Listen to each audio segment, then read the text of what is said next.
Hi, everyone. Just give me 1 second as I line up everything here really quickly. The perils of going live when you're in a hurry, right? Got a lot going on today.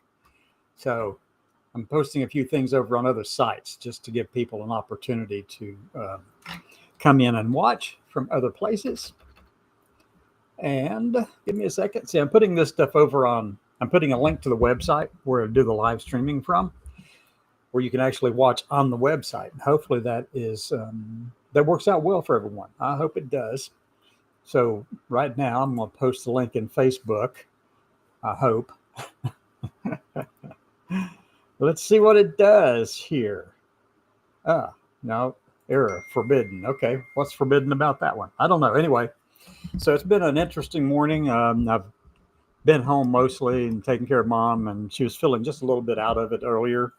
Um, I think her blood sugar had dropped down to 87, which is in the normal range. Between 80 and 100, it's normal. But at 86, and for the past number of years, she's operated better at just over 100 early in the morning. And so I know that it feels probably weakening to drop down because she's so used to it being up just a little bit. And so I kind of have to adjust and adapt for that. So what's going on in the world today? Well, there's always a few things. The biggest thing I want to continue harping on and pushing on is that Shia theocracy is something that is definitely not coming to the United States. However, the ideas behind it, the ideas that drive it, that motivate it, the religious nationalism that is the foundation for Shia theocracy or Khomeiniism. So those things that have become the religious nationalist government in Iran and Afghanistan, different places like that.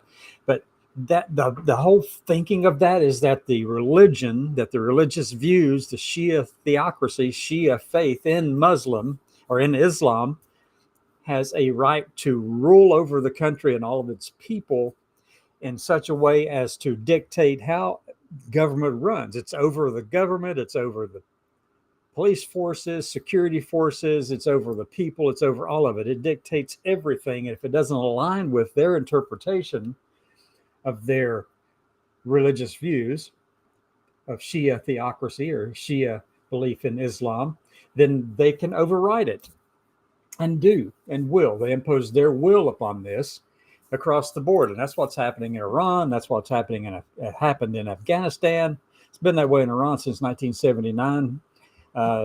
So whenever the Iranian Revolution occurred. So these kind of thought patterns, though, aren't new to just Islam. It's totally not. See, this particular branch of Islam, the Shia branch of Islam, is only one of about 150 different versions of Islam believed around the world. Lots of them do not believe in this kind of thing. Many do. Where you have a theocratic fascist government running and overseeing every operation in the state and in the nation. So why is that part of the conversation that I want to have today? I've had it yesterday, I'll do it again today, but why is what's going on in Iran and Afghanistan pertinent to what's happening in the United States? Well, as I said, Shia theocracy believes that they, as a religious group, a religious order, have the right and responsibility and the mandate from their God, Allah or God, or what, doesn't matter, same word, to define how that nation works. And they do. And it's strictly top down. There's a pretense of voting in different people at different levels in Iran anyway, but it can be overridden by the council at the drop of a hat if they don't like who's there. And they certainly will do that. Afghanistan, total, complete control of the apparatus of the state and every person in it. And if they don't align with their particular view of Islam, then they will impose harsh penalties upon those people. Killing them is the typical process, or stoning them, whatever it takes to enforce their particular religious interpretation upon the whole of the country. Now, you're going to say that whenever I say this next part, you say it's not that extreme in the United States. But I'm going to tell you, the Christian dominionists here in the United States have the exact same kind of thinking for Christian nationalism, where the apparatus of government is controlled and regulated by, first, the beliefs of this Christian dominionist, Christian nationalist body over it all. And they believe they have that right and responsibility, that God-given right to rule over every aspect of this country, including the government that's elected by the people. They don't think the people have a right to make those decisions that go contrary to their interpretation of the Bible. And I've said this yesterday, I'll say it again today. There are 45,000 different recognized denominations of Christianity in the world. Not all of them want to dominate the nation or a nation state. We have taken our views and exported them through Alliance Defending Freedom, the Eagle Forum, Family Research Council. We've exported them to places, and CPAC, to Hungary, where Viktor Orban has become one of the darlings of the society, or one of the darlings of the Christian right here in the United States. Why? Because he's implementing some of the things in Hungary that they want done. You know, if you know anything about history and how Nazism formed and was fashioned, Hitler thought that given the United States was into, the academics were into eugenics and they were into all kinds of, race stuff, and the KKK was big in the 20s and 30s. He thought that the United States would be on his side in the Second World War. He didn't think he had a problem in the United States because, he got most of his ideas from us. In Uganda, in Africa, the same thing has occurred there. We have different evangelicals going into these countries and telling them what it means to be a Christian, specifically attacking LGBT people and banning everything to do with it, making it illegal at all, and putting a penalty of 10 years prison time or death on your head if you're caught as an LGBT person in Uganda. But that came from U.S. evangelicals. Hungary's position on LGBT people came from United States evangelicals. Russia, which already had a strong national kind of religious background after the fall of the Soviet Union. It was there before, but it was much more regulated then. But after the fall of the Soviet Union, then the Orthodox beliefs of the religious system in Russia kicked in, and then comes in United States evangelicals. And I used to work for one that had branches in Russia. We're telling people over there, this is what God expects of you. Talking about homosexual people and LGBT people and all of it, the whole spectrum of things. And we see Putin trying to enact the same kind of stuff there. And yes, granted, it comes through a lot of the orthodoxy there in that country too. But that's why people in the United States, evangelicals in the United States, really don't have too big of a problem with Putin. Because one, he's doing their bidding. And that's what Trump is doing with this administration. He's doing their bidding. He is their tool. And they are using him because they want to impose this Christian nationalism over the entire country. And it's not right. It doesn't come from our founding fathers or founding documents or anything like that. Jefferson was opposed to it. Washington was strongly opposed to having clergy involved in anything to do with their governance. The very first treaty document that we signed actually states, it's the Tripoli. It states in that the United States is in no way a Christian nation. And yes, some people are going to argue that they had to say that in order to get the thing to go through and all that kind of thing. But a blunt statement like that,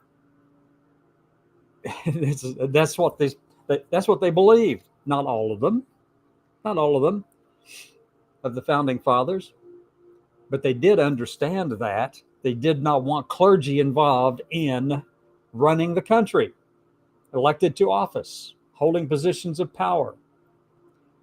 Several states even had that in their constitutions and part of their processes of governance, where clergy were not allowed to run for office. Texas did under the Texas Republic. And you're not likely to hear this in modern day Texas from Abbott and his bunch. But it's still true. In the Constitution of the Texas Republic, it states explicitly that clergy should not be elected to executive office or any kind of leadership office in the state. Why? They had a responsibility to their flock, as opposed to trying to shape policy in this state. There was a strong push against, or a strong push for, the separation of church and state, and things were put in place to make that happen, to effectuate that. It's in our history for the first 100 years, until somebody came along and said, oh, no, we don't want to do that. We've got to let these people in here. And then there's a slow decline and push towards imposing their religious views upon the whole of the country. And then In God We Trust was put on our, in 1950s, was put on our currency in 1950s. It wasn't there before. But you see this steady progression of steadily increasing towards these things. And we have people in Texas wanting to put, in Alabama and a lot of other states too, wanting to put in every classroom in the state, the 10 Commandments. They're good guides to go by. Absolutely good things to follow. No doubt about it. No doubt about that. However, this nation is a pluralistic nation. We have people who do not believe at all in any of those religions, who do not believe anything to do with the children of the book, which is something that the people of the Islamic faith believe of us as Christians, the children of the book. Then you've got the people who, according to Islam, failed to follow the principles of God and thus deserve extinction. The Jewish people, right? Jesus Christ. So stop already with all that stuff. You're trying to impose a state-sanctioned religion in the classroom, to impose it upon people who do not necessarily believe that same thinking. Now, if you put in there something like the golden rule, live and let, or love your neighbor as yourself, fine. That's across multiple different religions for a reason, because that makes sense. Or live and let live.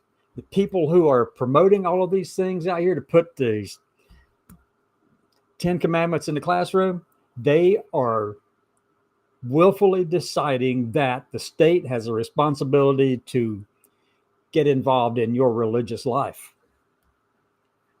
I don't know about you, but no, they don't. They do not. And there's a young man out of Texas, a state representative out of Texas. I've got something out of Telerico or something like that. This young man is good. He is a Christian pastor. He tells them in the Texas legislature exactly what he thinks, and he's really, really good at saying these things too. I mean, he's very eloquent, and he's good. Telerico or something like that. Probably screwed up that name in a big way, but he's good. He talks about that. Monty, another person I found over on YouTube, on Facebook, she talks about it a lot too. She is, like me, out of a fundamentalist Christian background, the Christian nationalist type of fundamentalist background. I worked for 6.5 years with Kenneth and Gloria Copeland down in Texas, laid hands on them, prayed over them. They're good people. Don't get me wrong. These are good human beings, except that they happen to think that their way is the only true and right way, and that their interpretations are right, and they're neglecting the 45,000 other ways of looking at things.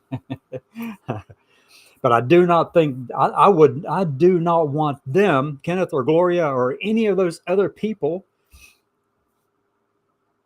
sitting on a council over this nation, dictating how government should run and how the people should behave and act, because before very long, they would be telling you just how wrong your life is.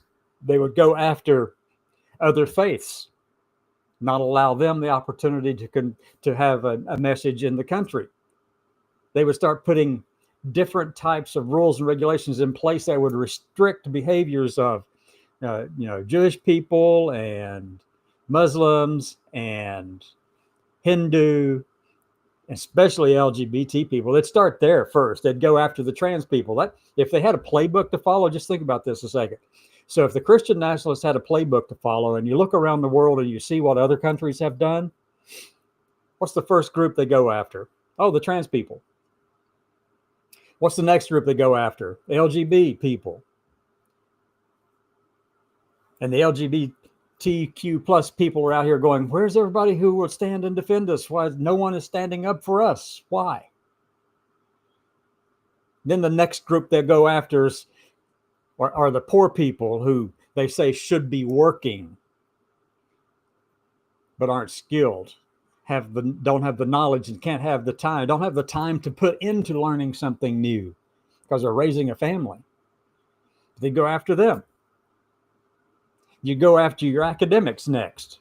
People who, this is the playbook. They go after people who are talking about sociology and psychology as being not right. They would have this one side of psychology and sociology saying, this is the way it should be. And this one over here going, this is the way it is.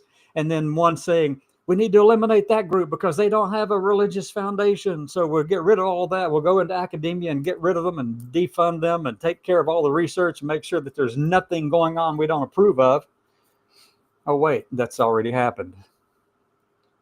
Anyway, I've talked long enough. Come back later, 6 p.m. Eastern time, and I hope you have a great